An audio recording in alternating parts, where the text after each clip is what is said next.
वाहिगुरु जी का खालसा, वाहिगुरु जी की फतेह। आज के युग में, जिसको हम कल युग बोलते हैं, इस अवस्था में हम माया के अधीन बहुत ज़्यादा या अंधकार में या अज्ञान में हम जीने के आदी हो चुके हैं। तो इस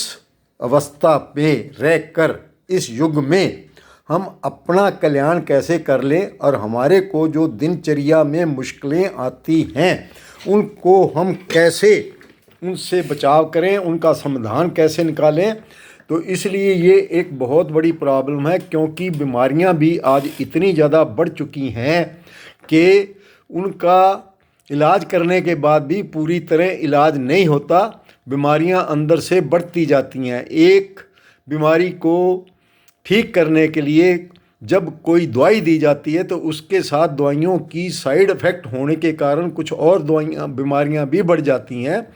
और ख़ास करके जो मनोरोग हैं वो बहुत ज़्यादा इंक्रीज हो रहे हैं। सिर्फ इंडिया में नहीं, सारे वर्ल्ड के अंदर ये बीमारी बहुत ही कॉमन हो रही है, क्योंकि मनोविज्ञान को हम ना समझते हुए हम मेहनत करने से परहेज करते हुए शरीर में जो हमारे आलस के कारण रोग हो जाते हैं, और साथ ही साथ हमारे अंदर बहुत से जो हमारी ईगो के कारण रोग होते हैं वो बहुत बढ़ रहे हैं। इसीलिए गुरु नानक जी ने भी ये बात कही थी कि हऊँ दीर्घ रोग है, दारू भी इस माए। तो इसको कैसे हम ठीक करें, किस तरह करें, ये बहुत गहरा विषय है। आज तो सिर्फ ये जो आपके सामने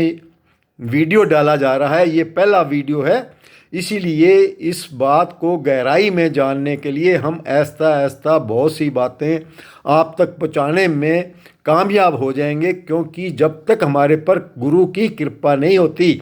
यहाँ गुरु का भाव है सदा रहने वाला जो परमात्मा है, परमेश्वर है, प्रभु है, ईश्वर है, गॉड है, अल्लाह है, वाहिगुरु है, उसकी कृपा के द्वारा ही हम अपने इस जीवन में जो हमें मानव का चोला मिला हुआ है, मानव का शरीर मिला हुआ है, इसमें हम अपना कल्याण कैसे कर सकें, अपने आप को शांति में कैसे रख सकें, अपने आप को स्थिर कैसे रख सकें, अपने आप को मन से पार कैसे जा सकें, अपने आप को चलते फिरते उठते बैठते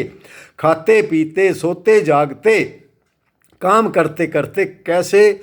अपने आप को शांत रखने के लिए प्रभु के साथ हम कैसे मिल सकें, ये एक बहुत ही गहरा सवाल है, जिसका जवाब हमें अपने अपने धर्म के ग्रंथों से मिल सकता है। शर्त एक ही है कि जब हम अपने अपने धर्म को प्रैक्टिकल अपनी जीवन में व्यतीत करने लग जाएंगे तो हमारी जो प्रार्थना है वो भी प्रभु स्वीकार कर लेगा। तो प्रार्थना के बारे में भी मैं आपको ये बात स्पष्ट करना चाहता हूँ कि जैसे मेडिटेशन होती नहीं, मेडिटेशन अपने आप हमारे शरीर के अंदर प्रकट हो जाती है, उसी तरह हमने जो प्रेयर है, प्रार्थना है, अरदास है, उसके अंदर जीना है। तो ये जीने के लिए हमें प्रभु के बताए हुए सच के रास्ते पर चलने से ही ये हमारे अंदर ये सारी चीज़ें प्रकट हो सकती हैं,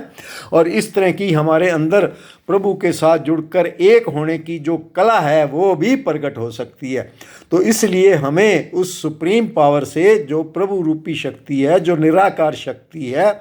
जो हर जगह विराजमान है, जो सब कुछ करने के काबिल है, और जो सबसे ज़्यादा उसके अंदर प्रभु का ज्ञान है, जिसको हम कहते हैं omniscient, omnipresent and omnipotent. तो वो सारे जो गुण हैं उसके, जब हम उसको जानने के लिए अपने अंदर हमारे से एक ऐसा जुनून प्रकट होता है, ऐसा हमारे अंदर एक स्ट्रॉन्ग डिजायर पैदा होती है कि हम प्रभु को इसी जन्म में पाने के इच्छुक हो जाते हैं, तब वो सारी चीज़ें प्रभु हमारे पे कृपा करके हमारे को अपने ज्ञान के साथ जोड़ देता है। और तब जाके ज्ञान जो गुरु नानक जी को प्रकट हुआ या दूसरे महापुरुषों को प्रकट हुआ, वो सारे का सारा अंदर जाके ही प्रकट होता है। तो अंदर का जो मैकेनिज़्म है, जहाँ हमारे अंदर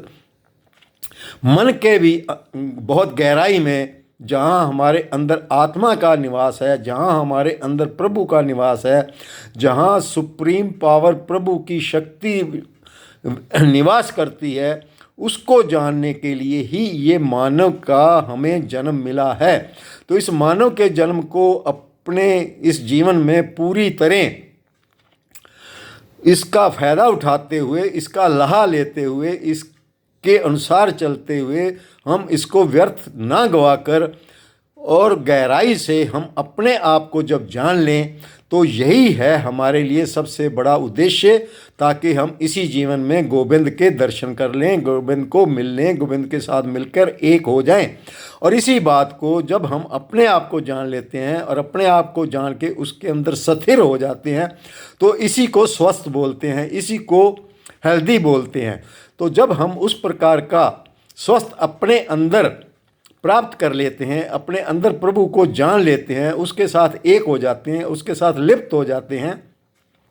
और हमारे मन के अंदर शांति आ जाती है और मन जो है वो स्टेबल हो जाता है, टिक जाता है, हम विचारों को कंट्रोल कर लेते हैं और मन जो है वो टाइम एंड स्पेस पे खड़ा है। तो मन के पार जाकर जब हम अपने अंदर प्रभु का जो निवास है उसको जान लेते हैं, जिसको 10वां द्वार बोला गया है, उसको जानने से हमारे अंदर इतनी ज़्यादा प्रभु रूपी शक्ति की जो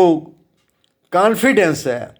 जो विश्वास है, वो पैदा होने से हम प्रभु की तरफ जाने के रास्ते पे चलने के लिए प्रेरित हो जाते हैं। तो ये अंतरात्मा की जो प्रेरणा है, या इसको कह सकते हैं कि जो अंदर की ये सत्ता है, जो प्रभु सत्ता है, जब हम इसको जान लेते हैं तो हमारे अंदर बहुत सी ऐसी शक्तियाँ पैदा होने लग जाती हैं, ऐसे हमारे अंदर रिद्धियाँ सिद्धियाँ भी आने लग जाती हैं और यहाँ तक कि जो बोला जाता है वो भी सच हो जाता है। परंतु यहाँ पर ना रुकते हुए हमें जो यात्रा है उसको बहुत बहुत ही गहराई में जाके इसको समझने से हम प्रभु के साथ जुड़ने में इसी जन्म में कामयाब हो सकते हैं और इसी जन्म में कामयाब होते हुए अपनों का और दूसरों का भी कल्याण करने में कामयाब हो सकते हैं। तो यही शब्दों के साथ इस वीडियो को मैं विराम देना चाह रहा हूँ। तो वाहिगुरू जी का खालसा, वाहिगुरू जी की फतेह।